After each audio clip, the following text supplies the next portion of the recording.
تا بار توی استریمرهای حرفه‌ای دید که مثلا یکی میاد فالوشون میکنه یا سابسکرایبشون میکنه یا حتی ازشون حمایت مالی میکنه، اسم اون طرف با یه افکت باحال رو تصویر نمایش میشه، یا مثلا چت مردم گوشه تصویر روی استریمش هست. اینا خوشگل سازی نیست بچه‌ها، این یعنی احترام به مخاطب. درود رفقا، حالتون چطوره؟ من متینم، اونجا آیار استدیوه. قرار امروز بریم سراغ این که آخون بهتون یاد بدم چطوری روی استریمتون هدف داشته باشید، اوورلی داشته باشید و وقتی که یکی میاد دونیتتون میکنه یا فالوتون میکنه یا ساب استریمتون رو میخره، روی استریم اسمش نمایش شه. بدون فوت وقت بریم سراغ گوگل. رفقا در حال حاضر بهترین پلتفرمی که میتونید ازش استفاده کنید و حمایت‌های مالی و افکت‌های استریمتون روش بندازید سایت donofa.com و داتایار هستش. دامنه IR داره، اگر اتفاقی بیفته مثل همیشه داخل کشور میتونید از دامنه داتایارشون هم استفاده بکنید. حالا برای اینکه وارد شید فقط کافیه که بیاید اینجا روی شروع کن بزنید. اینجا ازتون شماره موبایل میخواد. شماره موبایلی که وارد کنید و ورودو بزنید، توی مرحله بعدی ازتون یه دیسپلی نیم و URL نیم میخواد. دیسپلی نیم که میشه همون نام نمایشی و URL نیم هم میشه اون آدرسی که داد. مثلا به طور مثال من ساختم میشه donofa.com/ayastudio. این میشه اون URL من. حالا اینو که تایید کنید میرسه به اینکه شما باید کد ملیتون رو وارد کنید و تاریخ تولدتون رو که اونم حالا توی تصویر داره نمایش نمیشه. بعد اینکه اینا رو وارد کنید شما وارد سایت میشید و بهتون اشتراک پلاس تعلق بگیره. حالا اشتراک پلاس دقیقاً به چه دردی میخوره به تو توضیح میدم. بچه‌ها این صفحه اول دونوفا هستش، روی این مبلغ میتونید بزنید که اینجا حالت نامرئی پیدا کنون، چشمش خاموش میشه و کسی نمیتونه ببینه. چیزایی که میبینید خیلی ساده، هدف آمار درگاه تفکیک وضعیتتونه، پلن فعالتون، موجودی کیف پول و حمایت‌های اخیر و اینم که پنل مدیریتیه. میبینید اینجا توی این تبایی که داره مهمترینش رو من بهتون میگم، خودتون برید توش بگردید و بخونید و ببینید داستانش چیه. که مهمترین کارا اول بیاید تو قسمت اشتراک اینجوری اطلاعات بیشتر بزنید تا به طور کامل با اشتراک‌های دونوفا آشنا بشید و ببینید که داستانش از چه قراره. دو تا صفحه برمیگردم. قدم بعدی که خیلی مهمه، بیاید تو بخش تنظیمات و اینجا حتما از این قسمت پروفایلتون رو وارد کنید. من پروفایلم وارد کنم. اوکی، نه پروفایلم وارد کردم. یه دونه دکمه این بغل بزنید، این تصویر میره و اینجا پروفایلتون هست. اینجا میتونید توضیحات واسه خودتون بزنید. اینم که نام نمایشی و نام کاربری یا همون URL که بهتون گفته بودم.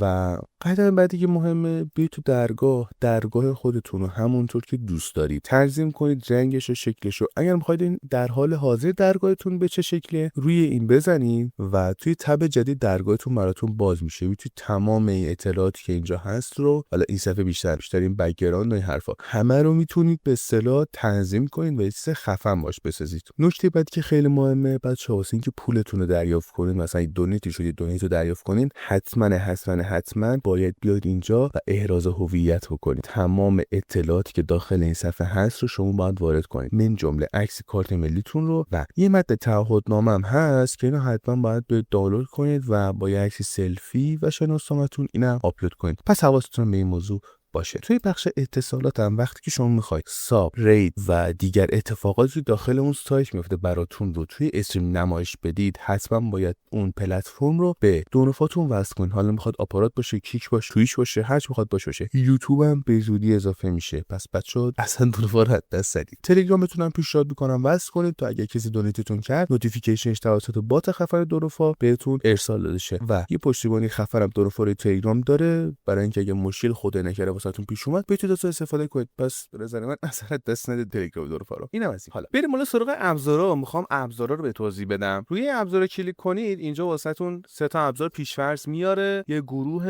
یه هدف و یه تایمر. حالا این گروه چیه بچه‌ها؟ شما واسه اینکه مثلا دارم بهتون میگم بتونید تمام اون گیفت دونیت هاتون رو بتونید توی یه گروه داشته باشید و با یک لینک مثلا بتونید اینا رو کنترل کنید، اول باید یه گروه بزنید، روش دابل کلیک کنید، اینجا روی افزودن، ساخت ابزار، از این قسمت عنوانش انتخاب کنید. مثلا من میزنم 10,000 تومان، میزنم 10 تومن. حالا نوعشو میام هشدار انتخاب میکنم، پلتفرم نمیخواد، اینجا میام نوع رویدادو دونت انتخاب میکنم و اینجا برابر یا بزرگتر مبلغش هم میزنم 10,000 تومان. اینجا ساخت ابزار رو میزنم، ابزار واسه من ساخته میشه. اینجا به طور کامل میتونم اون نوعشو، زمان بندیشو، رسانه‌شو، موقعیت اعلام پیامشو، حتی این متنا رو تماما میتونم کنترل کنم. توی تنظیمات فونت هم اینجا میتونید متن و رنگ و شکل و به اصطلاح همه چیشو میتونید کنترل کنید و شخصی سازی کنید. من میام اینجا مثلا میگم که من میخوام این قلبه رو به جاش بیت قرمز بذارم، به جای این قلبه این بیت خوشگل میاد نمایش داده میشه و این رنگش هم من میگم میخوام عوض کنم. مثلا میام اینجا تنظیمات فونت، این رنگشو مثلا آبی تر میکنم، اینجا مقدارشو کپی میکنم، دقیقاً همین مقدار رو میام اینجا پیست میکنم. ببین اینجا مثلا رنگش عوض شد. به همین راحتی میتونید اینا رو تنظیم کنید. حالا که این تنظیم شد فقط کافیه که من بیام یه قسمت عقب‌تر بیام توی بک. حالا اینجا میام روی افزودن میزنم، ساخت ابزار رو میزنم، دقیقاً همون فرمون. ولی اینجا مثلا ما میخوایم رو 20 تومن، میگم آقا 20 تومن، بعد اینجا میام مبلغش هم میذارم 20,000 تومن و ساخت ابزار رو میزنم. حالا اینجا واسه اینکه فرق کنه این قلبه رو نگه میدارم، رنگ فونتم رنگشو میام زرد میکنم، این از این، اینم از این و ذخیره تغییرات. من میخوام تست کنم. بچا اینجا نباید بیاید روی این لینک ابزار کپی و پیست کنید. خب توی اوبیستون حتما باید بیاید از این قسمت که مربوط به گروه هستش، لینک گروه رو باید کپی کنید. توی OBS میام اینجا یه دونه براوزر اضافه میکنم، سایزش هم میزنم 1280 720 سایز صفحه، میام این وسط میذارم. حالا توی سایت یه دابل کلیک روی میکنم، یه صفحه جدیدم باز کنم، دوباره میخوام بهتون نشون بدم قشنگ این الان 10 تومنمونه، ابزار گروه نم 20 تومن. اوکی ببین من الان اینجا میام نمایش هشدار فرضی رو میزنم، میام توی OBS ببین داره من نمایش میده، میگه آقا جان دو حمایت کرد مبلغ 20 تومن، اینم اون رنگ زرد. الان دقیقاً من اگه بیام دوباره تو سایت و بیام اینجا نمایش هشدار فرضی رو بزنم، میبینی که اینم دقیقاً داره به من نمایش میده. خب مقدارش حالا مقدار رندوم دی، ولی دقت کن اینجا آبی بود اونجا زرد بود. پس من اومدم با لینک گروه همه اینها رو مجتمع کردم و اگر من بیام هر ابزار دیگه اضافه کنم توی این قسمت روی همینا میاد انباشته میشه. پس این نکته حتما حواستون باشه. ابزار دیگه هایی که داره میشه حالا گروه بندی که ساخته پوشه است، میتونه پوشه درست کرد که همون گروه میشه. مثلا من میذارم اسمشو مثلا میذارم تیپ، اینجا گروه درست میشه. ابزارم که خب بهتون نشون دادم. برای اینکه روی پلتفرما به طور مثال سابسکرایب و فالو ریدو داشته باشید حتما باید پلتفرما رو کانکت کنید. پس این اتصالات هم یادتون نره. برای هدفم کاری نداره، میاید داخل هدف، اینجا میتونید هدفم انتخاب کنید برای خودتون به هر شکلی، مثلا نواری باشه، عمودی باشه، شکل باشه. توی قسمت شکلم کلی چیدمان خفن داره، قلب داره، 3 مدل قلب خفن داره، ستاره داره، دایره داره، جرقه داره که میتونید از هر کدوم که خواستید استفاده کنید. تنظیمات فونت داره، میتونید فونتتون رو هر جور که دوست داشتید شخصی سازی کنید. تنظیمات ظاهری داره که این هم باز هر طور دوست داشتید میتونید اینم شخصی سازی کنید به سلیقه خودتون